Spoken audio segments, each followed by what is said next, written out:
संगम नगर की उम्मीद, एक मध्यम वर्गीय परिवार की सच्ची कहानी। भाग एक झुग्गी की सुबह।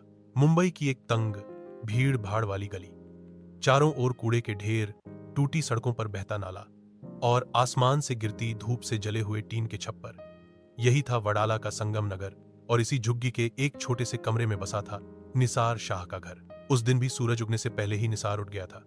उसने अपनी पतली खांसी को दबाते हुए धीरे से दरवाजा खोला ताकि उसकी पत्नी आमिना और बच्चे जागे नहीं।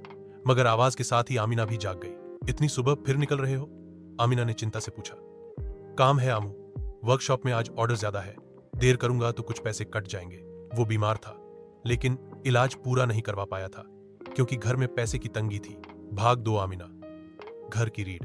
आमिना ने निसार को टिफिन पकड़ा, खुद रसोई में गई और बच्चों के लिए सूखे पराठे सेंकने लगी। गैस नहीं थी, लकड़ी के चूल्हे पर बना रही थी। धुएं से उसकी आंखें जल रही थी, लेकिन हौसला नहीं। आमिना ने पढ़ाई अधूरी छोड़ दी थी जब उसकी शादी 19 साल की उम्र में नेशर से हो गई, मगर आज वो खुद से लड़ती थी ताकि उसके बच्चों को वह जिंदगी न देखनी पड़े जो उसने देखी। घर के दूसरे कोने में निसार के माता पिता एक पुरानी चारपाई पर लेटे थे। पिता को शुगर और गठिया ने जकड़ रखा था और मां को ब्लड प्रेशर। दवाएं कभी मिलती कभी छूट जाती, लेकिन उनके चेहरे पर संतोष था क्योंकि बेटे और बहू ने कभी उन्हें अकेला नहीं छोड़ा। भाग 4 फैसल, बचपन से जिम्मेदारी। नेशर का बड़ा बेटा फैसल 14 साल का था, लेकिन आंखों में बचपन नहीं, जिम्मेदारी थी। स्कूल के बाद वो एक फल की दुकान पर खड़ा रहता, दिन भर ग्राहक की बाट जोहता।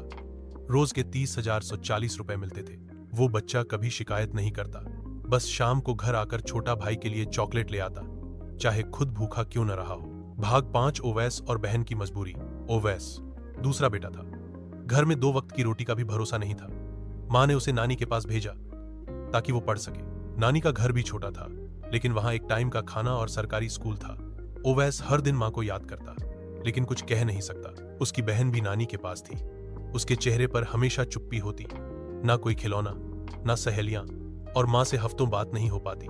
पर जब भी फोन पर मां की आवाज सुनती, कहती, अम्मी जल्दी घर ले आओ ना, मैं आपकी गोद में सोना चाहती हूँ। भाग 6, छोटा अस्वद और उसकी हंसी। अस्वद सबसे छोटा बेटा 5 साल का, नंगे पांव गलियों में दौड़ता, टूटी चप्पल पहनकर खेलने जाता। उसके पास खिलौने नहीं थे, लेकिन उसकी हंसी। इस कहानी का भाग 2 के लिए सब्सक्राइब करें और कमेंट करें।